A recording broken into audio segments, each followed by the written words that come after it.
أعوذ بالله من الشيطان الرجيم بسم الله الرحمن الرحيم إن الذين آمنوا والذين هاجروا وجاهدوا في سبيل الله أولئك يرجون رحمة الله والله غفور رحيم. கண்ணியத்திற்குரிய அல்லாஹ்வின் அடியார்களே, அல்லாஹ்வின் தூதர் ஸல்லல்லாஹு அலைஹி வஸல்லம் அவர்களுடைய கடைசி 5 ஆண்டுகள் என்ற தலைப்பின் கீழாக தொடர்ச்சியாக பல செய்திகளை நாம் தெரிந்து வந்திருக்கிறோம். அதனுடைய கடைசி நேரமாக நபி ஸல்லல்லாஹு அலைஹி வஸல்லம் அவர்களுடைய வாழ்நாளின் விரல் விட்டு எண்ணக்கூடிய தினங்கள் மீதம் இருக்கக்கூடிய அந்த நிலையிலே நாம் இருக்கிறோம்.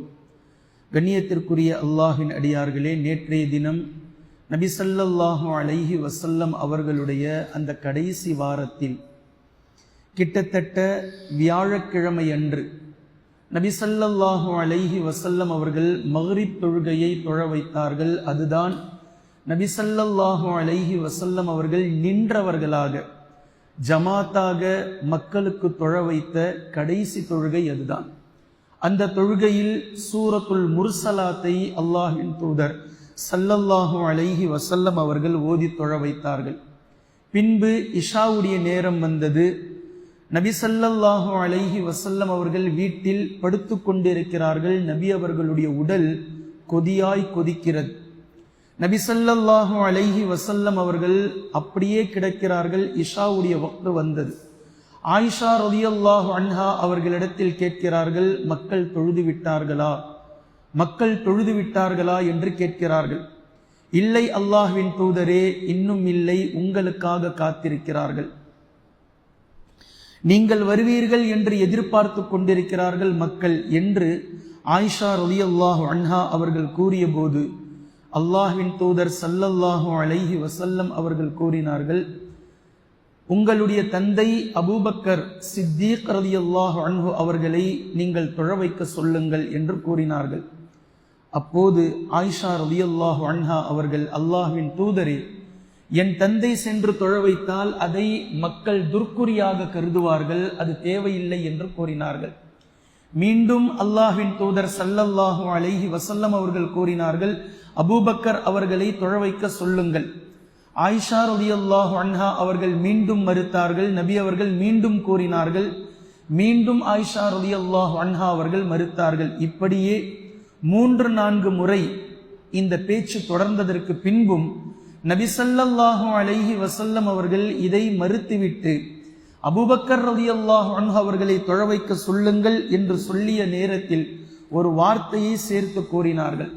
நபி அவர்கள் எப்போதும் தங்களுடைய பேச்சை சுருக்கமாக பேசுவார்கள், ஆனால் அதே நேரத்தில் ஆழமான கருத்துக்களை உள்ளடக்கி பேசுவார்கள் என்பதை நபி அவர்கள் தங்களுடைய கடைசி நாட்களிலும் அதை நிறுவி இருக்கிறார்கள். பாருங்கள், நபி ஸல்லல்லாஹு அலைஹி வஸல்லம் அவர்கள் ஆயிஷா ரலியல்லாஹு அன்ஹா அவர்களை பார்த்து கூறிய அந்த வார்த்தை, யூசுஃபின் சகோதரிகள் தானே நீங்கள் என்று கூறினார்கள். இப்போ எது மாதிரியான நேரம், எந்த காலகட்டம், எந்த மாதிரியான விஷயம், ஆனால் இந்த நேரத்தில் நபி அவர்கள் கூறிய அந்த வார்த்தை, யூசுஃபின் சகோதரிகள் தானே நீங்கள் என்று கூறுகிறார்கள். யூசுப் என்பது யூசுப் அலைஹிஸ்ஸலாம், ஆகச் சிறந்த நபியை நபி அவர்கள் இங்கு சொல்கின்றார்கள்.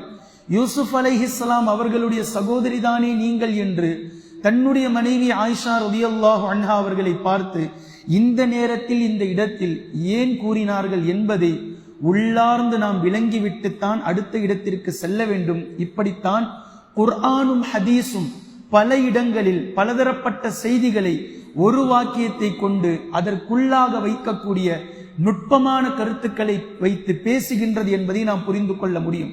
இப்போ இந்த இடத்தில் அபூபக்கர் ரலியல்லாஹு அன்ஹு அவர்களை நபி அவர்கள் தொழ வைக்க சொல்கிறார்கள். ஆயிஷா ரலியல்லாஹு அன்ஹா அவர்கள் மறுக்கிறார்கள். இப்படியே 3-4 முறை கணவன் மனைவி, நபி அவர்களுக்கும் நம்முடைய தாய் ஆயிஷா ரலியல்லாஹு அன்ஹா அவர்களுக்கும் இந்த பரஸ்பரம் நடக்கிறது.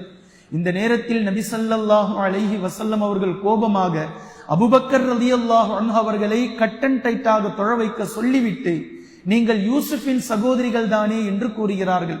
என்ன விஷயம் இங்கு இருக்கின்றது, எதை நபி அவர்கள் இங்கு கொண்டு வந்து நிறுத்துகின்றார்கள் என்பதை யூசுப் அலைஹிஸ்ஸலாம் அவர்களுடைய வரலாற்றை நீங்கள் படித்து பார்ப்பீர்களேயானால் தெளிவான ஒரு விஷயம் புரிய வரும்.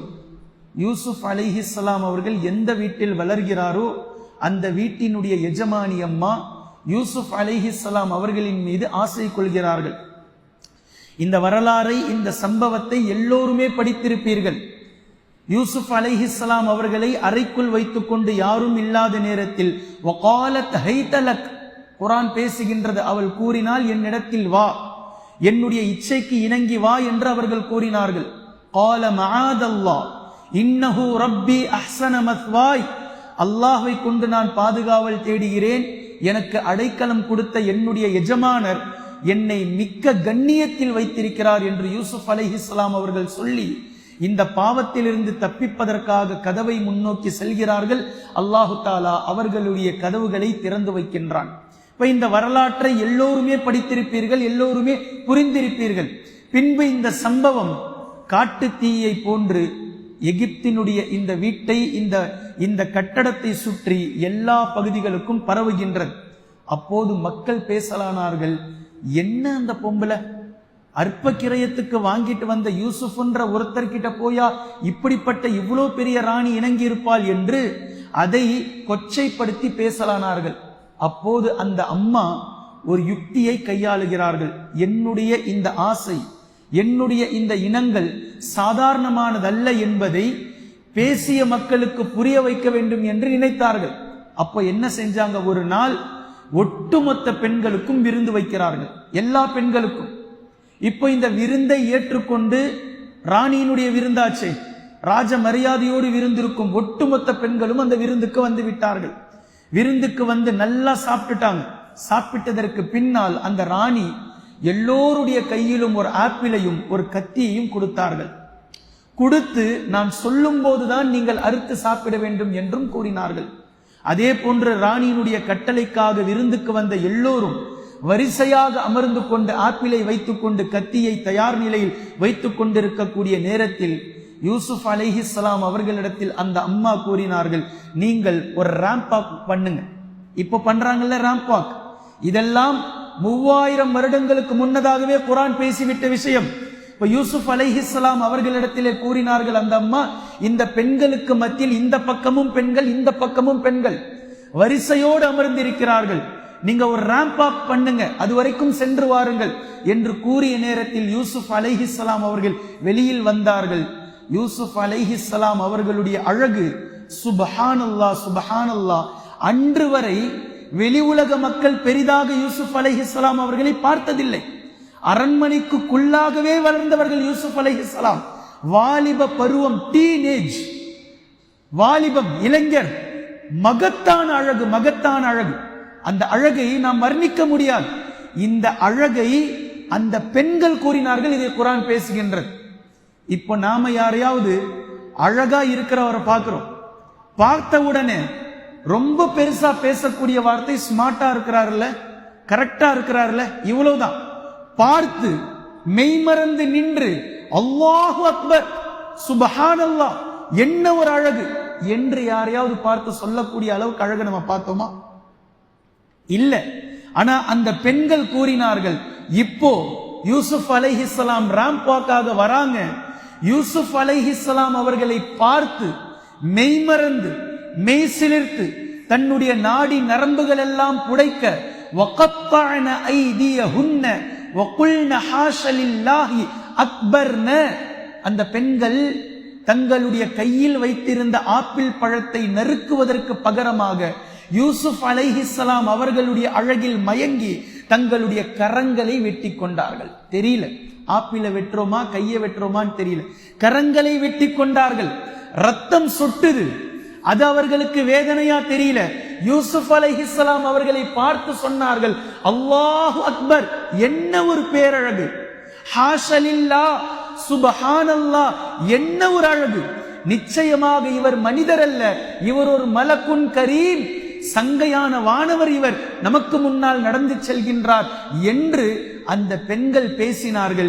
இந்த பேச்சை கேட்டதற்கு பின்னால் அந்த ராணி அம்மா கூறினார்கள், ஃபதாலி குன்னல்லதி லும் துன்னனி ஃபீ, என்னை நீங்கள் எந்த விஷயத்தில் பழித்தீர்களோ அது தாண்டி இது அப்படின்னு சொன்னாங்க அந்த அம்மா. நீங்கள் என்னை எந்த விஷயத்தில்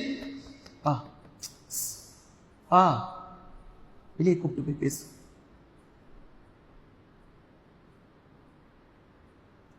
எந்த விஷயத்தில் நீங்கள் என்னை பழித்தீர்களோ அது தாண்டி இது என்று அந்த அம்மா அந்த பெண்களை பார்த்து பேசினார்கள். இப்போ இந்த ராணியினுடைய மனம் விருந்து கொடுக்கணும்ன்றது இல்லை, தனக்கு ஏற்பட்ட அந்த மனச்சருகள், நான் எதில் சறுக்கி போனேன், எந்த அழகினால் நான் என்னுடைய மனதில் இருந்து நான் வழுக்கி விட்டேன் என்பதை உங்களுக்கும் நான் வலியுறுத்தணும். இப்ப இதை வெளியே சொன்னா புரியாது, யாருக்கும் தெரியாது. அதற்கென்று ஒரு விருந்தை அரேஞ்ச் பண்ணி, அதற்கென்று ஒரு கத்தியை கையில் கொடுத்து, ஒரு ஆப்பிள் பழத்தை கொடுத்து, யூசுப் அலைஹிஸ்ஸலாம் அவர்களை முன்னால் வர வைத்து, பின்பு இந்த அம்மா செய்த இந்த தந்திரம் இருக்கிறது, இது மனதில் ஒன்றை வைத்துக் கொண்டு வெளியில் இன்னொன்றை பேசுவது. சொல்றது விளங்குதா? இந்த வரலாறு மொத்தமாக புரிந்தால்தான் நபி ஸல்லல்லாஹு அலைஹி வஸல்லம் அவர்கள் இப்போது ஆயிஷா ரலியல்லாஹு அன்ஹா அவர்களை பார்த்து யூசுஃபின் சகோதரிகள் தானே நீங்கள் என்று கூறியது புரிய வரும். இந்த வரலாறு மொத்தமா புரியணும் நமக்கு. இப்போ நபி ஸல்லல்லாஹு அலைஹி வஸல்லம் அவர்கள் கூறிய இந்த இடம் உண்மையில் ஆயிஷா ரலியல்லாஹு அன்ஹா அவர்கள் கூறியது, என்னுடைய தந்தை தொழ வைத்தால் மக்கள் அவரை துர்க்குறியாக கருதுவார்கள் என்பதல்ல நோக்கம். அபூபக்கர் சித்தீக் ரலியல்லாஹு அன்ஹு அவர்கள் இலகிய மனம் படைத்தவர்கள். தொழுகையில் குர்ஆனுடைய வசனங்களை ஓதும் போது அதில் லயித்து போய் அழ ஆரம்பித்து விடுவார்கள். இப்போ ஃபர்லான ஜமாத் தொழுகையில் அழ ஆரம்பித்து அவர்கள் தேம்பி அழுது கொண்டிருந்தால் பின்னால் இருக்கக்கூடிய மக்கள் அதை எப்படி எடுத்துக்கொள்வார்கள் என்று தெரியாது. சிலருக்கு தக்வா இருக்கலாம், சிலருக்கு ஈமான் அதிகரிக்கலாம், சிலர் ஃபர்லான தொழுகையில ஏன் இந்த மாதிரி சென்டிமெண்டான வசனத்தை ஓதிக்கொண்டு இவர் அழுது கொண்டிருக்கிறார் என்று சிலர் பேசலாம். இதை ஆயிஷா ரலியல்லாஹு அன்ஹா அவர்கள் உணர்ந்துதான் என்னுடைய தந்தை வேண்டாம் என்று கூறுகிறார்கள். இதை நபி ஸல்லல்லாஹு அலைஹி வஸல்லம் அவர்கள் தெளிவாக புரிந்து கொண்டுதான் இப்படி சொன்னார்கள், யூசுஃபின் சகோதரிகள் தானே நீங்கள், உங்களுடைய உள்ளத்தில் இருப்பது ஒன்று, வெளியில் நீங்கள் பேசுவது இன்னொன்று. இது பொதுவாகவே பெண்களுக்கு பொருந்தக்கூடிய விஷயங்கள். பொதுவாகவே நபி ஸல்லல்லாஹு அலைஹி வஸல்லம் அவர்கள் தங்களுடைய கடைசி நாட்களில் எவ்வளவு பொக்கிஷமான செய்திகளை விட்டு செல்கிறார்கள் பாருங்கள். மனதில் ஒன்று இருக்கும், வெளிப்படுத்துவது வேறொன்றாக இருக்கும். கிட்டத்தட்ட கவிதையை போன்று. கவிதையினுடைய வரிகள் இருப்பது ஒன்று, வார்த்தைகள் இருப்பது ஒன்று, வெளிப்படுத்துவது வேறொன்று. அதனால்தான் கவிஞர்கள் கவிதைகளையும் பெண்களையும் ஒப்பிட்டு பேசுகிறார்கள். மனதில் இருப்பது ஒன்று, வெளிப்படுத்துவது வேறொன்று. நபி ஸல்லல்லாஹு அலைஹி வஸல்லம் அவர்களுடைய வியாழக்கிழமை இஷாவினுடைய தொழுகை அல்லாஹ்வின் தூதர் ஸல்லல்லாஹு அலைஹி வஸல்லம் அவர்கள் கூறினார்கள், அபூபக்கரை தொழ வையுங்கள். அன்று முதல் 17 வக்துக்கள் அபூபக்கர் ரலியல்லாஹு அன்ஹு அவர்கள் தொழ வைத்தார்கள், திங்கள் ஃபஜ்ர் வரைக்கும். இப்ப பாருங்க, வியாழக்கிழமை முடிந்தது, மக்கள் தொழுதுவிட்டு வீட்டிற்கு சென்று விட்டார்கள். வெள்ளிக்கிழமை வந்தது. வெள்ளிக்கிழமை நபி ஸல்லல்லாஹு அலைஹி வஸல்லம் அவர்கள் தங்களுடைய அறையில் இருந்து வரவே இல்லை. மக்களுக்கு அபூபக்கர் ரலியல்லாஹு அன்ஹு அவர்கள் தொழ வைத்தார்கள். அல்லாஹ்வின் தூதர் ஸல்லல்லாஹு அலைஹி வஸல்லம் அவர்கள் அந்த நாளில் ஆகச் சிறந்த ஒரு உபதேசத்தை கூறினார்கள். இந்த உபதேசமும் நபி அவர்கள் செல்ல போகிறார்கள் என்பதற்கான ஆணித்தரமான ஒரு செய்தியாக அமைந்தது. லா யமூதன்ன அஹதுக்கும் இல்லா வஹுவ யுஹ்சினு வன்ன பில்லாஹ், உங்களில் யாரும் மரணிக்க கூடிய நேரத்தில் அல்லாஹ்வின் மீது நல்லெண்ணம் கொண்டவராகவே தவிர மரணித்து விட வேண்டாம். நபி அவர்கள் சொல்லிய வார்த்தை. இறப்பதற்கு 3 நாட்களுக்கு முன்னால் கடைசி ஜுமா வெள்ளிக்கிழமை, நபி அவர்களுடைய கடைசி வெள்ளிக்கிழமை நபி அவர்கள் சொல்லிய இந்த அழகான ஹதீஸ், உங்களில் யாரும் மௌத்தாகிவிட வேண்டாம், அல்லாஹ்வின் மீது நல்லெண்ணம் கொண்டவராகவே தவிர. அல்லாஹ்வின் மீது யார் நல்லெண்ணம் கொள்வார்? கடைசி வரைக்கும் தன்னுடைய ஈமானில், கடைசி வரைக்கும் அல்லாஹ் தனக்கு கொடுத்ததில் திருப்தி கொண்டு, கடைசி வரைக்கும் அல்லாஹு தஆலா எதை தனக்கான வாழ்வாதாரமாக வழங்கினானோ அதை பொருந்திக் கொண்டு, எவர் கடைசி வரை அல்லாஹு தஆலா தனக்கு ஏற்படுத்திய சோதனைகளில் பொறுத்து கொண்டு வாழ்ந்து வந்தாரோ அவர்தான் தன்னுடைய கடைசி நாளிலும் கடைசி நேரத்திலும் இன்ஷா அல்லாஹ் நாம் இன்னும் ஒரு சில தினங்களில் அல்லாஹ்வை சந்திக்க இருக்கின்றோம், அல்லது ஒரு சில மணி நேரங்களில் அல்லாஹ்வை சந்திக்க இருக்கின்றோம், அல்லது ஒரு சில நிமிடங்களில் ஒரு சில நொடிகளில் அல்லாஹ்வை சந்திக்க இருக்கின்றோம். அல்லாஹ் நம்மை மன்னிப்பான், அல்லாஹ் நம்முடைய தௌபாவை ஏற்றிருப்பான், அல்லாஹ் அவனுடைய பொருத்தத்திற்குள் நம்மை அரவணைத்துக் கொள்வான், அல்லாஹ் அவனுடைய ரஹ்மத்தில் நம்மை சொந்தக்காரர்களாக ஆக்கிக் கொள்வான், அல்லாஹ் நமக்கு ஜன்னத்துல் ஃபிர்தோஸ் என்ற சொர்க்கத்தை கொடுப்பான், நிச்சயமாக நம்மை தண்டிக்க மாட்டான் என்ற நல்லெண்ணம் யாருக்கு இருக்கும்? யார் வாழ்நாள் முழுவதும் அல்லாஹ்வின் மீது நம்பிக்கை இழக்காமல், அல்லாஹ்வினுடைய சோதனையை மனம் தளராமல், அல்லாஹ்வினுடைய நேர்வழியிலிருந்து மனம் சருகாமல் எவர்கள் இருந்தார்களோ அவர்களுடைய நல்லெண்ணத்தை பற்றி அல்லாஹ்வின் தூதர் ஸல்லல்லாஹு அலைஹி வஸல்லம் அவர்கள் பேசுகிறார்கள். மேலும் இந்த இடத்தில் தன்னுடைய நல்லெண்ணத்தை பற்றியும் நபி அவர்கள் பதிவு செய்கிறார்கள். இறப்பதற்கு 3 நாட்கள் இருக்கின்றது.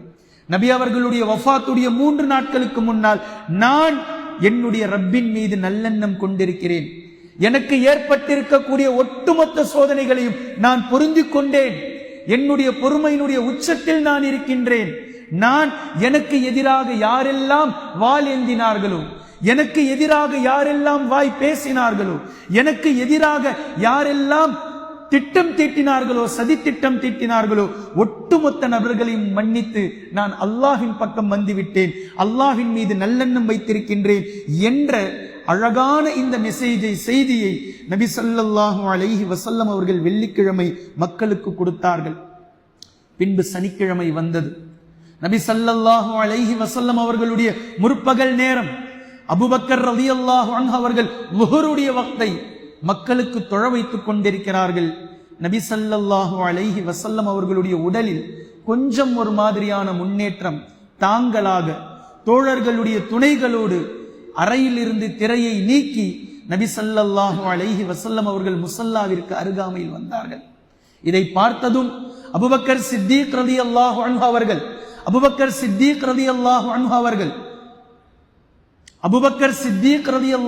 அவர்கள் நபி அவர்கள் வருவதை கண்டதும் அங்கிருந்து விலகிக் கொள்ள பார்த்தார்கள். அந்த முஸல்லாவில் இருந்து நபி ஸல்லல்லாஹு அலைஹி வஸல்லம் அவர்கள் சைகை காட்டினார்கள், நீங்கள் முஸல்லாவிலேயே இருங்கள். இந்த செய்கை மிக நுட்பமான ஒரு இஷாராவை நமக்கு கற்றுத் தருகின்றது. மிக நுட்பமான இஷாரா. இப்போது நீங்கள் நீங்க வேண்டியதில்லை அந்த இடத்திலிருந்து. நான் ஒரு சில தினங்களில் ஒரு சில மணி நேரங்களில் செல்ல இருக்கின்றேன்.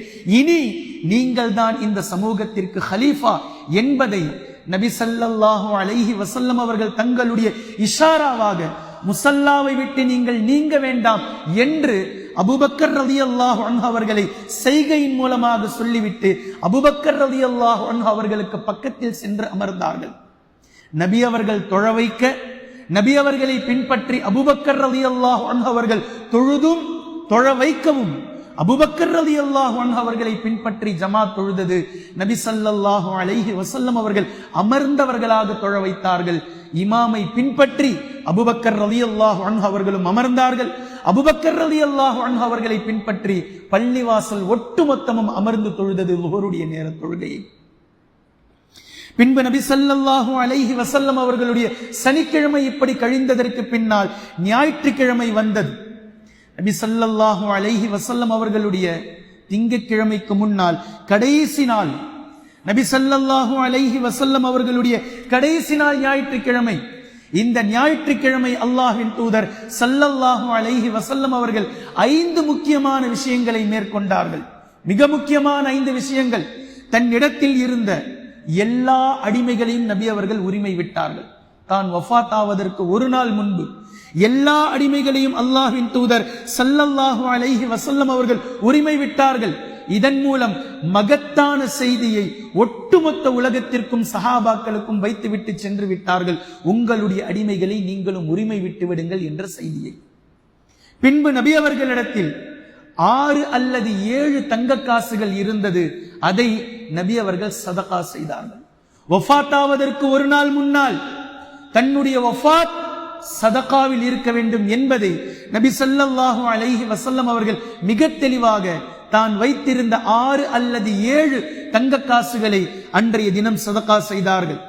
பின்பு நபி ஸல்லல்லாஹு அலைஹி வஸல்லம் அவர்களிடத்தில் இருந்த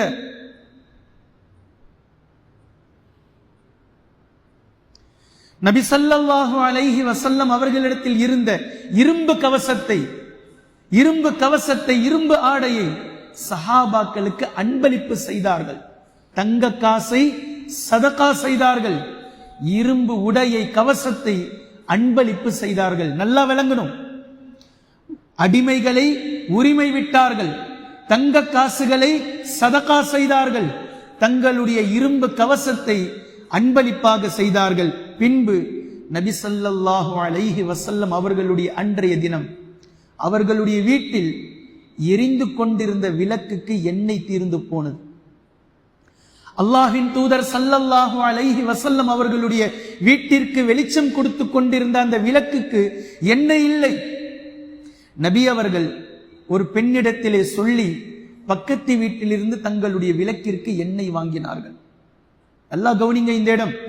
நபி ஸல்லல்லாஹு அலைஹி வஸல்லம் அவர்கள் சக்கரவர்த்தி, ஜனாதிபதி, அல்லாஹ்வின் தூதர் ஸல்லல்லாஹு அலைஹி வஸல்லம் அவர்களுடைய ஆகச் சிறந்த நபி, ரஹ்மத்துல் லில் ஆலமீன், இம்மைக்கும் மறுமைக்குமான தலைவர், சொர்க்கத்தின் தலைவர், வஃபாத் ஆவதற்கு ஒரு நாள் முன்னால் நபி அவர்களுடைய விளக்கினுடைய எண்ணெய் தீர்ந்து போனது.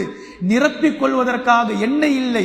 பக்கத்து வீட்டில் இருந்து நபி அவர்கள் எண்ணெயை நிரப்பி கொடுக்கும்படி ஒரு பெண்ணை அனுப்பி வாங்கினார்கள். அதே நேரத்தில் நபி ஸல்லல்லாஹு அலைஹி வஸல்லம் அவர்களுடைய இன்னொரு கவச ஆடை ஒரு யூதனிடத்தில் 30 சா பேரித்த பழம் அல்லது கோதுமைக்கு அடமானமாக வைக்கப்பட்டிருந்தது. இந்த கடனை மூட்ட முடியாமல் தான் நபி அவர்கள் வஃபாத் ஆகிறார்கள். நல்லா கவனி. இந்த கடன் நபி ஸல்லல்லாஹு அலைஹி வஸல்லம் அவர்களுடைய இந்த கடன், இந்த 5 விஷயங்களும் இந்த நாளிலே நீங்கள் நினைவில் வைத்துக் கொள்ள வேண்டும். பின்பு ஞாயிற்றுக்கிழமை முடிந்தது. ஃபஜ்ர் வந்தது. திங்கட்கிழமை. நபி ஸல்லல்லாஹு அலைஹி வஸல்லம் அவர்களுடைய உலகத்தினுடைய கடைசி நாள் திங்கட்கிழமை, பிறை 12, ரபீஉல் அவ்வல் மாதம், திங்கட்கிழமை. ஃபஜ்ருடைய வக்தினுடைய நேர தொழுகையை அபூபக்கர் சித்தீக் ரலியல்லாஹு அன்ஹு அவர்கள் தொழ வைத்துக் கொண்டிருக்கிறார்கள். அல்லாஹ்வின் தூதர் ஸல்லல்லாஹு அலைஹி வஸல்லம் அவர்கள் தங்களுடைய அறையில் இருந்து திரையை நீக்கி ஜமாத்தை பார்த்து கடவாய்ப்பல் தெரியும் அளவிற்கு ஒரு வெடிச்சிரிப்பை சிரித்தார்கள். நபி அவர்கள் வஃபாத் ஆகக்கூடிய அன்றைய நாள். இந்த விஷயத்தை சஹாபாக்கள் பார்த்து தொழுகையிலே கொஞ்சம் அலசல் ஏற்பட்டது. தொழுகையிலே ஒரு ஊசலாட்டம் ஏற்பட்டது. தொழுகை நிலை குலைகின்றது. சஹாபாக்கள் தங்களுடைய முகத்தை, நபி அவர்களுடைய சிரிப்பான அந்த அழகான தோற்றத்தை பார்த்து சஹாபாக்கள் நிலை குலைகிறார்கள் என்று தெரிந்ததுமே அல்லாஹ்வின் தூதர் ஸல்லல்லாஹு அலைஹி வஸல்லம் அவர்கள் மீண்டும் தங்களுடைய முகத்தை உள்ளே இழுத்துக் கொண்டு திரையிட்டுக் கொண்டார்கள். இந்த சிரிப்பு மிக ஆழமான அழகான சிரிப்பு. எந்த நோக்கத்திற்காக நபி அவர்கள் அனுப்பப்பட்டார்களோ அந்த நோக்கம், அந்த கட்டமைப்பு, அந்த ஜமாத்தை நபி அவர்கள் உருவாக்கி விட்டார்கள் என்பதை என்றைய தினம் நபி அவர்களுடைய கடைசி தினமாக அல்லாஹு தஆலா கொடுத்திருந்தானோ அந்த ஃபஜ்ருடைய நேரத்தில் சஹாபாக்கள் ஜமாத்தாக நிற்பதை பார்த்து இதற்குத்தான் இத்தனை ஆண்டுகளாக பாடுபட்டோம், 23 ஆண்டுகளுடைய உழைப்பு ஃபஜ்ருடைய தொழுகையில் நபி ஸல்லல்லாஹு அலைஹி வஸல்லம் அவர்கள் பார்த்து சிரித்தார்கள். இது போதும் அல்ஹம்துலில்லாஹ். வெறுமனே தொழுகையில் சஹாபாக்கள் நிற்கிறார்கள் என்பதை பார்த்து சிரிக்கவில்லை. இந்த ஜமாத்தை, இந்த கட்டமைப்பை இனி நாம் சென்றதற்கு பின்னாலும் நாம் எதை 23 ஆண்டு காலமாக செய்து கொண்டிருந்தோமோ இதை இந்த ஜமாத் செய்யும், என்னுடைய இந்த தோழர்கள் செய்வார்கள். இனி எனக்கு பின்னால் நான் எதை கோடு போட்டு கொடுத்தேனோ இனி சஹாபாக்கள் அதன் மீது ரோடு போட்டுக்கொண்டு செல்வார்கள் என்பதை நபி ஸல்லல்லாஹு அலைஹி வஸல்லம் அவர்கள் மிக தெளிவாக உணர்ந்து கொண்டு சிரித்த அந்த தருணம், அந்த நேரம் ஃபஜ்ருடைய நேரம். பின்பு ஃபஜ்ருடைய தொழுகை முடிந்தது. சஹாபாக்கள் எல்லாம் நபி ஸல்லல்லாஹு அலைஹி வஸல்லம் அவர்களுடைய மஸ்ஜிதுன் நபவியை, நபி அவர்களுடைய அறையை சுற்றிலும் சஹாபாக்கள் நபி அவர்கள் சந்தித்த கடைசி வக்த் அதுதான், கடைசி வக்த். அதற்கு பின்னால் லுஹருடைய நேரம் நபி அவர்களுக்கு வாய்க்கவில்லை. முற்பகல் நேரம் வந்தது. முற்பகல் நேரம் தன்னுடைய அருமை மகளார், தன்னுடைய ஈரக்குலை ஃபாத்திமா ரலியல்லாஹு அன்ஹா அவர்களை நபி அவர்கள் அழைத்து விட்டார்கள். நபி ஸல்லல்லாஹு அலைஹி வஸல்லம் அவர்களுடைய அறைக்குள் ஃபாத்திமா ரலியல்லாஹு அன்ஹா அவர்கள் நுழைகிறார்கள். நபி அவர்கள் கிடப்பதை, நபி அவர்கள் இருப்பதை பார்த்து, அல்லாஹ்வின் தூதரே, என்னுடைய தந்தையே, தங்களுக்கு ஏற்பட்டிருக்கக்கூடிய கை சேதமே, எப்படிப்பட்டவர்கள் என்னுடைய தந்தை, எப்படி வார்த்தெடுத்தார்கள் எங்களை எல்லாம், எப்படி வளர்த்து வந்தார்கள் எங்களை எல்லாம். இன்றைய தினம் என்னுடைய தந்தை உலகத்தின் ஈருலக தலைவர் சையதுனா முஹம்மது நபி ஸல்லல்லாஹு அலைஹி வஸல்லம் அவர்கள் இப்படி ஒரு நிலையிலே படுத்து கிடக்கிறார்களே என்று பார்த்து, என்னுடைய தந்தையே உங்களுக்கு ஏற்பட்டிருக்கக்கூடிய என்ற இந்த கை சேதமே என்று ஃபாத்திமா ரலியல்லாஹு அன்ஹா அவர்கள் அழத் துவங்குகிறார்கள். அல்லாஹ்வின் தூதர் ஸல்லல்லாஹு அலைஹி வஸல்லம் அவர்கள் ஃபாத்திமா ரலியல்லாஹு அன்ஹா அவர்களை அழைத்து கூறினார்கள், மகளே, இன்றைய தினத்திற்கு பின்னால் உன்னுடைய தந்தைக்கு இனி எந்த சிரமமும் ஏற்படாது என்று கூறினார்கள். எப்படி ஒரு வார்த்தை, எப்படி ஒரு வார்த்தை! சகிக்க முடியுமா, தாங்கிக் கொள்ள முடியுமா மகளார் அவர்களால்? இன்றைய தினத்திற்கு பின்னால் உன்னுடைய தந்தைக்கு எந்த சிரமமும் ஏற்படாது என்று கூறி முடித்துவிட்டு அழைத்து ரகசியம் பேசினார்கள் ஃபாத்திமா ரலியல்லாஹு அன்ஹா அவர்களிடத்தில். அந்த ரகசியத்தை பின்னாளில் தான் ஃபாத்திமா ரலியல்லாஹு அன்ஹா அவர்கள் சொன்னார்கள். ரகசியத்தை பேச துவங்கும் போது ஃபாத்திமா ரலியல்லாஹு அன்ஹா அவர்கள் அழுதார்கள், தேம்பி தேம்பி அழுதார்கள். பின்பு ரகசியம் பேசி முடிக்கும் போது ஃபாத்திமா ரலியல்லாஹு அன்ஹா அவர்கள் சிரித்தார்கள்.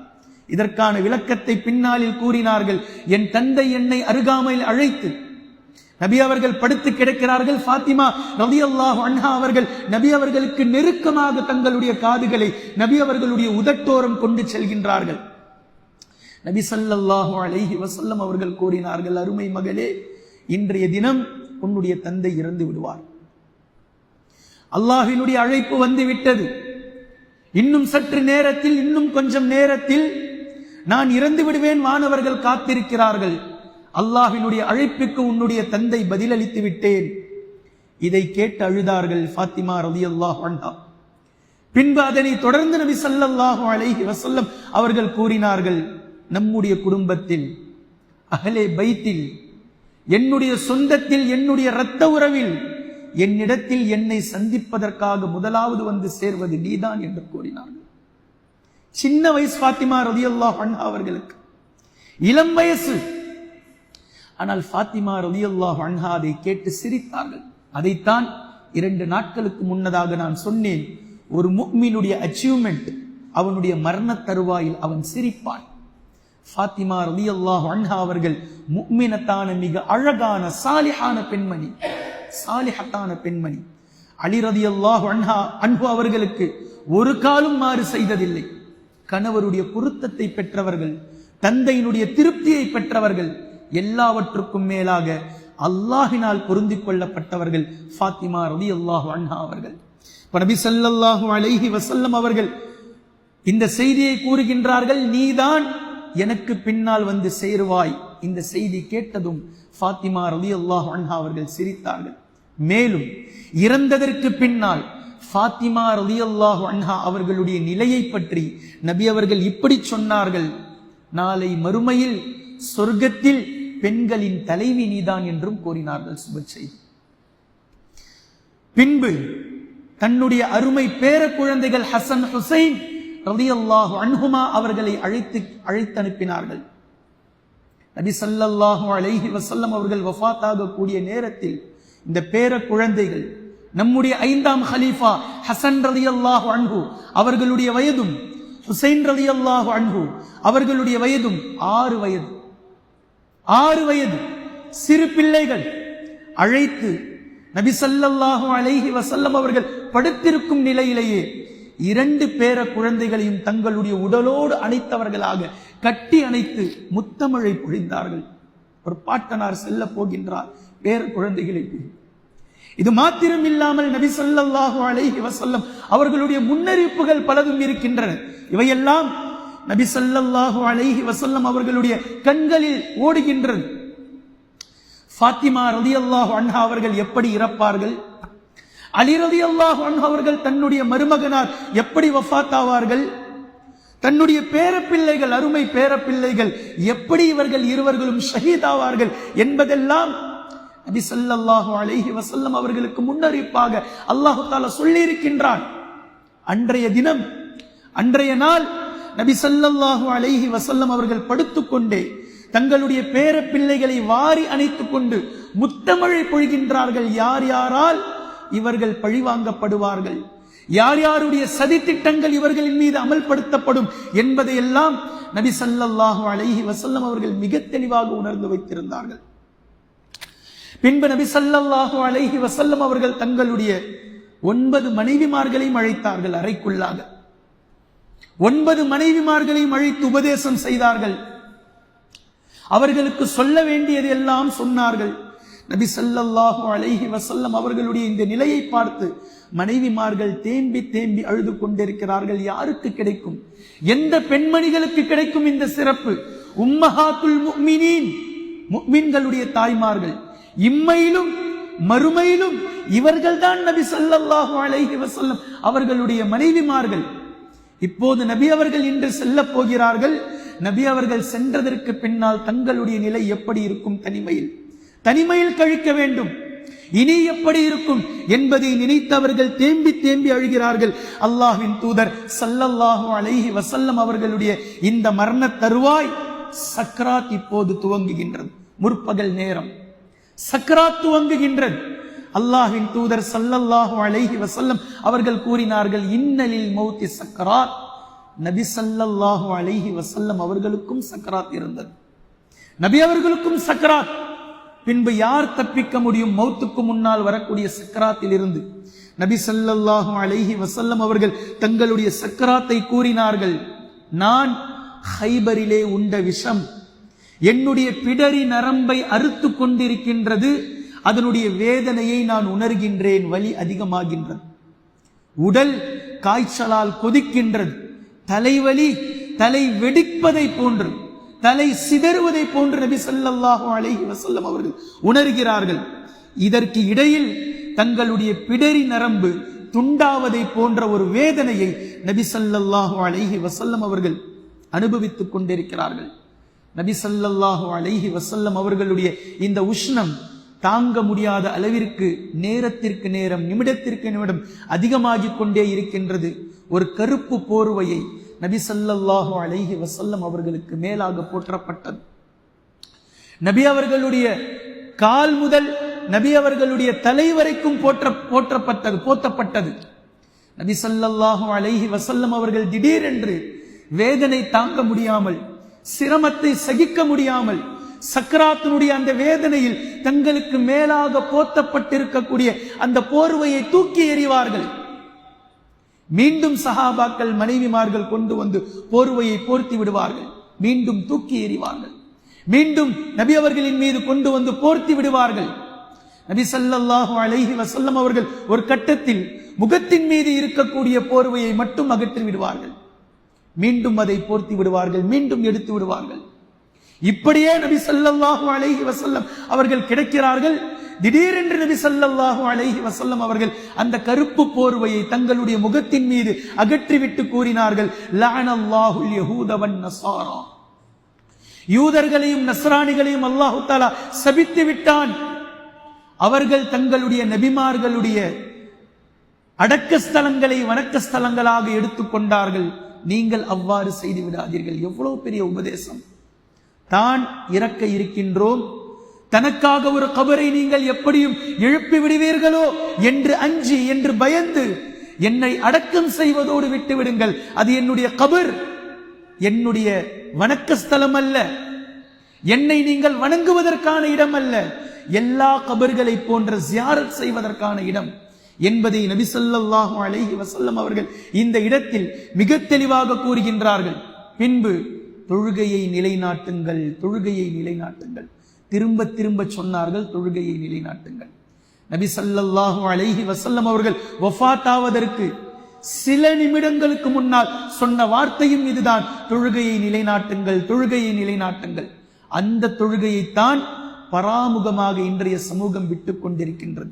தொழுகையினுடைய மகத்துவமோ, தொழுகையினுடைய முக்கியத்துவமோ, தொழுகையை பற்றிய எந்த சிந்தனையோ எந்த முஸ்லிம்களுடைய உள்ளத்திலும் இல்லை. ஆனால் இங்கு உபதேசம், நபி அவர்கள் வஃபாத் ஆவதற்கு சில நிமிடங்களுக்கு முன்னால் தொழுகையை நிலைநாட்டுங்கள், தொழுகையை நிலைநாட்டுங்கள் என்று கூறிக்கொண்டே இருந்தார்கள். பின்பும் கூறினார்கள், நீங்கள் யாரை உரிமையாக்கி கொண்டிருக்கிறீர்களோ அவர்களோடு நீங்கள் நல்ல முறையில் நடந்து கொள்ளுங்கள். உங்களுடைய பெற்றோர்கள், உங்களுடைய மனைவிமார்கள், உங்களுடைய பிள்ளைகள், உங்களுடைய கணவன்மார்கள், மனைவிமார்களுக்கு கணவன்மார்கள், யார் யாரின் மீது உரிமை இருக்கின்றதோ உரிமைப்பட்ட ஒட்டுமொத்த நபர்களும் அவரவர்களிடத்தில் நல்ல முறையில் நடந்து கொள்ளுங்கள் என்பதை மிக தெளிவாக இந்த 3 உபதேசங்களையும் மீண்டும் மீண்டும் மீண்டும் மீண்டும் சொல்லிக்கொண்டே இருந்தார்கள். உஷ்ணம் அதிகமாகிக் கொண்டே இருக்கின்றது, உஷ்ணம் அதிகமாகிக் கொண்டே இருக்கின்றது. நபி ஸல்லல்லாஹு அலைஹி வஸல்லம் அவர்கள் தண்ணீரை கேட்டார்கள். நபி அவர்கள் படுத்த படுக்கையில் இருக்கிறார்கள், தண்ணீரை கேட்டார்கள். ஒரு தோல் பையிலே, ஒரு தோல் துருத்தியிலே அல்லாஹ்வின் தூதர் ஸல்லல்லாஹு அலைஹி வஸல்லம் அவர்களுக்கு அருகாமையில் தண்ணீர் கொண்டு வந்து வைக்கப்பட்டது. நபி அவர்கள் படுத்துக்கொண்டே இருப்பார்கள். திடீரென்று தன்னுடைய 2 கரங்களையும் படுத்தவர்களாகவே தண்ணீர் இருக்கக்கூடிய அந்த பைக்குள்ளாக நுழைத்து 2 கைகளையும் எடுத்து தன்னுடைய முகத்திலே தடவிக் கொள்வார்கள். உஷ்ணம் நபி அவர்களால் தாங்க முடியும். சூட்டினுடைய உச்சம், நீரை எடுத்து எடுத்து தடவிக்கொண்டே இருப்பார்கள். அப்துல்லா இப்னு மஸ்ஊத் ரலியல்லாஹு அன்ஹு அவர்கள் அறைக்குள்ளாக வருகிறார்கள். நபி ஸல்லல்லாஹு அலைஹி வஸல்லம் அவர்களுடைய மிகப்பெரிய ஒரு செல்லம் அப்துல்லா இப்னு மஸ்ஊத் ரலியல்லாஹு அன்ஹு அவர்களுக்கு எப்போதும் இருந்து வந்தது. ஆரம்ப காலத்தின் சஹாபி அவர், பலவீனமானவர். அவருடைய கால் போலியோ அட்டாக்கில் தடுமாற்றம் அடைந்ததை போன்று மெல்லியதாக இருக்கும் அப்துல்லா இப்னு மஸ்ஊத் ரலியல்லாஹு அன்ஹு அவர்களுடைய கால்கள். 70 சூறாக்களை நபி அவர்கள் ஓதியே அப்துல்லா இப்னு மஸ்ஊத் ரலியல்லாஹு அன்ஹு அவர்கள் மனனம் செய்திருக்கிறார்கள். அப்துல்லா இப்னு மஸ்ஊத் ரலியல்லாஹு அன்ஹு அவர்களுக்கு நபி அவர்கள் ஒரு விசேஷமான ஒரு அனுமதியை வழங்கி இருந்தார்கள். யார் நபி அவர்களை சந்திக்க செல்ல வேண்டி இருந்தாலும் அறைக்கு வெளியே நின்று அனுமதி கேட்க வேண்டும். ஆனால் அந்த அனுமதி அப்துல்லா இப்னு மஸ்ஊத் ரலியல்லாஹு அன்ஹு அவர்களுக்கு இல்லை. எப்போது நபி அவர்களை சந்திக்க விரும்பினாலும் நபி ஸல்லல்லாஹு அலைஹி வஸல்லம் அவர்கள் இருக்க வேண்டிய இடத்திற்கு அப்துல்லா இப்னு மஸ்ஊத் ரலியல்லாஹு அன்ஹு அவர்கள் சென்று விடுவார்கள். இப்படி ஒரு நிலையை, இப்படி ஒரு அந்தஸ்தை அல்லாஹ்வின் தூதர் ஸல்லல்லாஹு அலைஹி வஸல்லம் அவர்கள் அப்துல்லா இப்னு மஸ்ஊத் ரலியல்லாஹு அன்ஹு அவர்களுக்கு தந்திருந்தார்கள். மேலும் அப்துல்லா இப்னு மஸ்ஊத் ரலியல்லாஹு அன்ஹு அவர்களுக்கு சுப செய்தியும் இப்படி கூறியிருந்தார்கள். ஒரு நாள் அராக் மரத்தின் மீது அப்துல்லா இப்னு மஸ்ஊத் ரலியல்லாஹு அன்ஹு அவர்கள் ஏறி மிஸ்வாக் குச்சியை பறிக்கக்கூடிய நேரத்தில் அவருடைய கீழாடை விலகிவிட்டது. கீழிருந்த சஹாபாக்கள் அவருடைய அந்த கெண்டைக்காலை பார்த்து சிரித்து விட்டார்கள். கெண்டைக்கால் அப்படி இருக்கும், அதை தான் நான் சொன்னேன், போலியோல அட்டாக் ஆன மாதிரி அந்த கால் இருக்கும். மிகவும் மெல்லிய கால், எலும்பு மட்டுமே தெரிவதை போன்று இருக்கும் அந்த கால், வளைந்திருக்கும். இதை பார்த்து சஹாபாக்கள் கீழ் இருந்தவர்கள் அந்த காலை பார்த்து சிரித்து விட்டார்கள். அந்த சபையில் நபி ஸல்லல்லாஹு அலைஹி வஸல்லம் அவர்களும் இருந்தார்கள். கடுமையான கோபம் அல்லாஹ்வின் தூதர் ஸல்லல்லாஹு அலைஹி வஸல்லம் அவர்களுக்கு, மிம்மா தல்ஹகூன், எதை பார்த்து நீங்கள் சிரிக்கிறீர்கள், எதை பார்த்து நீங்கள் சிரிக்கிறீர்கள், வல்லாஹி லஅஸ்கலன்ன, அல்லாஹ்வின் மீது சத்தியமாக நாளை மறுமை நாளையில் அப்துல்லா இப்னு மஸ்ஊத் ரலியல்லாஹு அன்ஹு அவர்களுடைய தராஸ் அல்லாஹ்விடத்திலே கணப்பதற்கு இந்த மெல்லிய காலும் காரணமாக இருக்கும் என்று கூறினார்கள். இதன் மூலம் அப்துல்லா இப்னு மஸ்ஊத் ரலியல்லாஹு அன்ஹு அவர்களுடைய தராஸ் நன்மையை கொண்டு கணக்கும், அவர்கள் சொர்க்கவாசி என்ற சுப செய்தியையும் அல்லாஹ்வின் தூதர் ஸல்லல்லாஹு அலைஹி வஸல்லம் அவர்கள் கூறிவிட்டார்கள். இப்போ அப்துல்லா இப்னு மஸ்ஊத் ரலியல்லாஹு அன்ஹு அவர்கள் நபி அவர்களுடைய கடைசி நேரத்தில் வருகிறார்கள். நபி ஸல்லல்லாஹு அலைஹி வஸல்லம் அவர்கள் படுத்து கிடக்கிறார்கள். நபி அவர்களின் மீது போர்வை இருக்கின்றது. நபி அவர்களுக்கு அருகாமையில் சென்று அமர்கிறார்கள். பக்கத்தில் அமர்ந்து நபி ஸல்லல்லாஹு அலைஹி வஸல்லம் அவர்களுடைய போர்வையின் மீது நபி அவர்கள் கையை வைக்கிறார்கள். கை வைக்க முடியாத அளவிற்கு உஷ்ணம், கை கொதிக்கின்றது. அல்லாஹ்வின் தூதரே, போர்வை இப்படி கொதிக்கின்றதே, இந்த கொதித்தலை, இந்த உஷ்ணத்தை எப்படி நீங்கள் தாங்கிக் கொண்டிருக்கிறீர்கள்? உங்களுடைய முபாரக்கான மேனி, உங்களுடைய பரக்கத் பொருந்திய மேனி எப்படி இதை தாங்கிக் கொண்டிருக்கின்றது என்று கேட்கும் போது அல்லாஹ்வின் தூதர் ஸல்லல்லாஹு அலைஹி வஸல்லம் அவர்கள் கூறிய வார்த்தை, இப்னு மஸ்ஊத் அவர்களே, இந்த உலகத்தில் எதுவெல்லாம் ஒரு முஃமினுக்கு சோதனையாக அல்லாஹ்வின் புறத்திலிருந்து வழங்கப்படுகின்றதோ அதற்கு பகரமான நன்மையை அல்லாஹ் நாளை மறுமை நாளையில் வழங்குவான் என்பது உங்களுக்கு தெரிந்ததுதானே. நபி அவர்கள் சொல்லிய வார்த்தை அப்துல்லாஹ் இப்னு மஸ்ஊத் ரலியல்லாஹு அன்ஹு அவர்களுக்கு. இதை கேட்டுவிட்டு கண் கலங்கியவர்களாக அங்கிருந்து நகர்ந்து விட்டார்கள். அப்துல்லாஹ் இப்னு மஸ்ஊத் நபி ஸல்லல்லாஹு அலைஹி வஸல்லம் அவர்களுடைய வார்த்தை இப்போது பேசுவது சரியாக சஹாபாக்களுக்கு புரியாத நிலை ஏற்பட்டது. அவர்களுடைய குரல் மெதுமெதுவாக உள்ளே சென்றது. அந்த பேச்சு என்னவென்று பக்கத்தில் சென்று காதை வைத்தால் மாத்திரமே கேட்கக்கூடிய அளவிற்கு மாறியது. நபி ஸல்லல்லாஹு அலைஹி வஸல்லம் அவர்களுடைய உதட்டின் அசைவு மட்டும்தான் சஹாபாக்களுக்கு புரிந்தது. தெளிவாக பேசக்கூடிய நபி ஸல்லல்லாஹு அலைஹி வஸல்லம் அவர்களுடைய சப்தம், அவர்களுடைய வார்த்தை இப்படி மாறி போனது. இந்த நேரத்தில் ஆயிஷா ரலியல்லாஹு அன்ஹா அவர்கள் பக்கத்தில் சென்று அருகாமையில் அமர்ந்து நபி ஸல்லல்லாஹு அலைஹி வஸல்லம் அவர்களுக்கு வைக்கப்பட்டிருந்த தலையணையை எடுத்துவிட்டு நபி ஸல்லல்லாஹு அலைஹி வஸல்லம் அவர்களை வாரி அணைத்து தங்களுடைய நெஞ்சுக்கும் தங்களுடைய மார்பகத்தின் மீது சாய்த்தவர்களாக அணைத்துக் கொண்டார்கள். நபி ஸல்லல்லாஹு அலைஹி வஸல்லம் அவர்களுடைய தலை ஆயிஷா ரலியல்லாஹு அன்ஹா அவர்களுடைய மார்பின் மீது, நெஞ்சின் மீது சாய்ந்த நிலையில் இருக்கின்றது. யாருக்கு கிடைக்கும் இப்படி ஒரு மரணம் என்பதை யோசித்து பாருங்கள். உலகத்தில் காதலை பற்றி பேசிய ஒட்டுமொத்த தத்துவவாதிகள், ஜனாதிபதி, அல்லாஹ்வின் தூதர் ஸல்லல்லாஹு அலைஹி வஸல்லம் அவர்களுடைய மௌத் தன்னுடைய மனைவியினுடைய மடியில் கூட இல்லை, தன்னுடைய மனைவியினுடைய நெஞ்சின் மீது, மார்பின் மீது அணைத்தவர்களாக, நபி ஸல்லல்லாஹு அலைஹி வஸல்லம் அவர்களை அணைத்தவர்களாக ஆயிஷா ரலியல்லாஹு அன்ஹா அவர்கள் கண் கலங்கியவர்களாக சூரத்துல் இக்லாஸ், முஅவ்விதத்தைன், எதுவெல்லாம் நபி அவர்கள் கற்றுத்தந்திருந்தார்களோ அதையெல்லாம் ஓதி ஓதி ஓதி நபி அவர்களுடைய கரம் கீழே கிடக்கின்றது. நபி அவர்களுடைய கரத்தை எடுத்து அதிலே ஊதி நபி அவர்களுடைய முகத்திலும் நபி அவர்களுடைய உடலிலும் தடவிக்கொண்டே இருக்கிறார்கள். இந்த நேரத்தில் ஆயிஷா ரலியல்லாஹு அன்ஹா அவர்களுடைய தம்பி அப்துர் ரஹ்மான் இப்னு அபூபக்கர் ரலியல்லாஹு அன்ஹுமா அவர் வருகிறார். நபி ஸல்லல்லாஹு அலைஹி வஸல்லம் அவர்கள் ஒரு கலித்து அவரை பார்க்கிறார்கள். மச்சான், தன்னுடைய மச்சானை பார்க்கிறார்கள். நபி அவர்கள், அவருடைய சட்டை பையிலே மிஸ்வாக் இருக்கின்றது. நபி அவர்கள் அதையே உற்று கவனித்தார்கள். ஆயிஷா ரலியல்லாஹு அன்ஹா நபி அவர்களிடத்தில், அல்லாஹ்வின் தூதரே, அது உங்களுக்கு வேண்டுமா என்று கேட்டார்கள். நபி ஸல்லல்லாஹு அலைஹி வஸல்லம் அவர்களால் முணுமுணுகளாக கூட பேச முடியாத அளவிற்கு வார்த்தை மாறியது. தங்களுடைய செய்கையால் தலையசைத்தார்கள், ஆம், எனக்கு வேண்டும். நபி ஸல்லல்லாஹு அலைஹி வஸல்லம் அவர்களுக்காக ஆயிஷா ரலியல்லாஹு அன்ஹா அவர்கள் தன்னுடைய தம்பி அப்துர் ரஹ்மானிடம் இருந்த அந்த மிஸ்வாக்கை வாங்கி தன்னுடைய வாயில் வைத்து நன்கு மென்று நபி ஸல்லல்லாஹு அலைஹி வஸல்லம் அவர்களுடைய வாயிலை வைத்து பல்லை துலக்கினார்கள். எந்த மனைவிக்கு கிடைக்கும் இப்படி ஒரு பாக்கியம்? கடைசி நேரம் நபி அவர்கள் கலிமா சொல்வதற்கு முன்னதாக, அல்லாஹ்விடத்திலே சேரப்போகும் துஆவை சொல்வதற்கு முன்னதாக, தன்னுடைய அன்பு மனைவியினுடைய எச்சில் தன்னுடைய கணவருடைய வாயிலே கலக்கக்கூடிய அந்த பாக்கியம் நபி ஸல்லல்லாஹு அலைஹி வஸல்லம் அவர்களுடைய வாயிலே ஆயிஷா ரலியல்லாஹு அன்ஹா அவர்களுடைய எச்சில் கலந்தது. மேலும் நபி ஸல்லல்லாஹு அலைஹி வஸல்லம் அவர்கள் வஃபாத் ஆவதற்கு முன்னால் அவர்களாகவே மிஸ்வாக் செய்த அந்த நேரம் எவ்வளவு பெரிய அழகான அமல்! மிஸ்வாக் அல்லாஹ்வை திருப்திப்படுத்துவதற்குண்டான சாதனம்.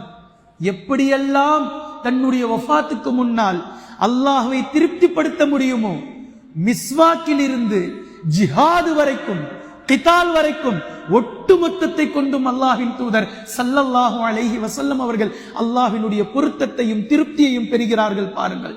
பின்பு மிஸ்வாக் செய்ததற்கு பின்னால் அல்லாஹ்வின் தூதர் ஸல்லல்லாஹு அலைஹி வஸல்லம் அவர்கள் இப்படி துஆ செய்தார்கள்: அல்லாஹும்ம அல்ஹிக்னி மினன் நபியீன் வஸ்ஸித்தீகீன் வஷ்ஷுஹதாஇ வஸ்ஸாலிஹீன்.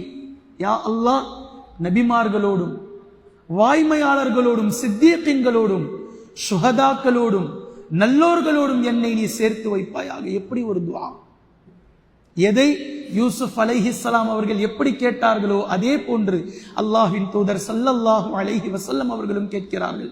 யூசுப் அலைஹிஸ்ஸலாம் அவர்கள் கேட்ட துஆ: ஃபாத்திரஸ் ஸமாவாதி வல் அர்த், வானம் பூமியை படைத்தவனே, அன்த வலியி ஃபித் துன்யா வல் ஆখিরা, நீயே இம்மையிலும் மறுமையிலும் என்னுடைய பொறுப்புதாரியாவாய். தவஃபனி முஸ்லிமா வ அல்ஹிக்னி பிஸ்ஸாலிஹீன், என்னை முஸ்லிமாக நீ மரணிக்க செய்வாயாக, சாலிஹீன்களோடு என்னை சேர்த்து வைப்பாயாக. நபி அவர்களும் கேட்கிறார்கள்: யா அல்லாஹ், என்னை சாலிஹீன்களோடு, நல்லவர்களோடு, ஷுஹதாக்களோடு, நபிமார்களோடு, சித்தீகீன்களோடு நீ என்னை சேர்த்து வைப்பாயாக. பின்பு அல்லாஹ்வின் தூதர் ஸல்லல்லாஹு அலைஹி வஸல்லம் அவர்கள் லா இலாஹ இல்லல்லாஹ் என்ற கலிமாவை மொழிந்தார்கள். லா இலாஹ இல்லல்லாஹ் என்ற கலிமாவை மொழிந்து பின்னால் அல்லாஹ்விடத்தில் நேரடியாக பேசினார்கள். அல்லாஹும்ம மக்ஃபிர்லி வர்ஹம்னி, யா அல்லாஹ், என்னை நீ மன்னிப்பாயாக, என்னை நீ மன்னிப்பாயாக, என் மீது நீ கருணை புரிவாயாக. வ அல்ஹிக்னி பிர் ரஃபீகில் அலா, உயர்ந்த என் நண்பனோடு நீ என்னை சேர்த்துக் கொள்வாயாக. அல்லாஹ்விடத்தில் படர்க்கையாக பேசுகிறார்கள். உயர்ந்த என்னுடைய தோழனிடத்தில் நீ சேர்த்து வைப்பாயாக. அந்த உயர்ந்த தோழன் யார்? அல்லாஹ். அதை நபி அவர்கள் பேசுகிறார்கள்: என்னை மன்னிப்பாயாக, என் மீது நீ கருணை புரிவாயாக, என்னை உன்னோடு சேர்த்துக் கொள்வாயாக, உயர்ந்த என் நண்பனோடு, உயர்ந்த என் தோழனோடு நீ சேர்த்துக் கொள்வாயாக என்பதை சொல்லிக்கொண்டே 3 முறை கூறினார்கள். தங்களுடைய விரலை, ஆட்காட்டி விரலை கொண்டு நபி ஸல்லல்லாஹு அலைஹி வஸல்லம் அவர்கள் வானத்தை முன்னோக்கினார்கள். நபி ஸல்லல்லாஹு அலைஹி வஸல்லம் அவர்களுடைய முகம் வானத்தை பார்த்து, முகட்டை பார்த்து கொண்டிருந்தது. அவர்களுடைய கண்கள் அதையே நோக்கி கொண்டிருந்தது. ஆயிஷா ரலியல்லாஹு அன்ஹா அவர்களுடைய மார்பின் மீது சாய்ந்தவர்களாக இந்த விரலை இப்படியே வைத்துக் கொண்டு லா இலாஹ இல்லல்லாஹ் அல்லாஹும்ம மக்ஃபிர்லி வ அல்ஹிக்னி வர்ஹம்னி வ அல்ஹிக்னி பிர் ரஃபீகில் அலா என்ற இந்த துஆவை 3 முறை சொன்னார்கள். பின்பு நபி ஸல்லல்லாஹு அலைஹி வஸல்லம் அவர்களுடைய முபாரக்கான அந்த மேனியில் இருந்து நபி அவர்களுடைய முபாரக்கான அந்த ரூஹ் வானவர்கள் எடுத்துக்கொண்டு உயர் ரகமான அல்லாஹு தஆலா அவர்களுக்காக வைத்திருக்கக்கூடிய அந்த சொர்க்கத்திற்கு அல்லாஹ்வினுடைய தூதர் ஸல்லல்லாஹு அலைஹி வஸல்லம் அவர்களுடைய பரக்கத் பொருந்திய அந்த ரூஹை வானவர்கள் எடுத்து சென்றார்கள். நபி அவர்களுடைய கரம் கீழே விழுந்தது.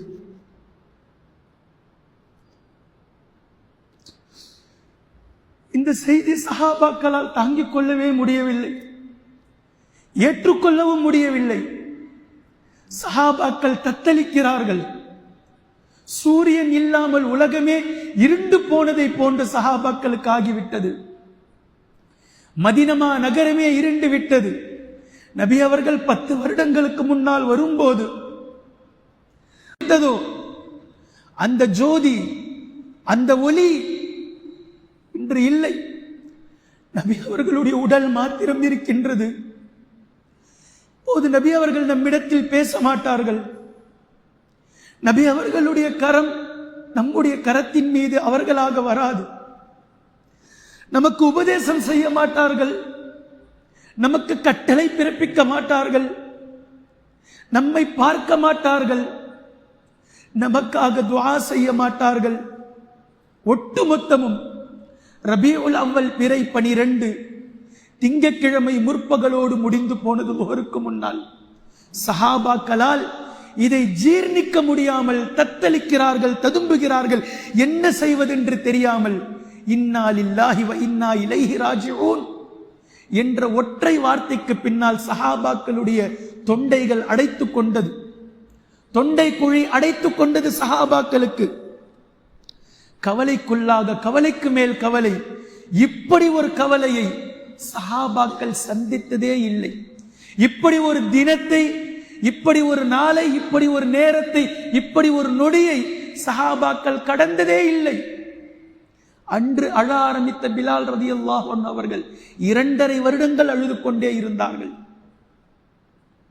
அன்று ஏற்பட்ட கவலை உஸ்மான் இப்னு அஃபானுக்கு பல மாதங்கள் அந்த கவலையில் இருந்தவர்களால் வெளிவரவே முடியவில்லை.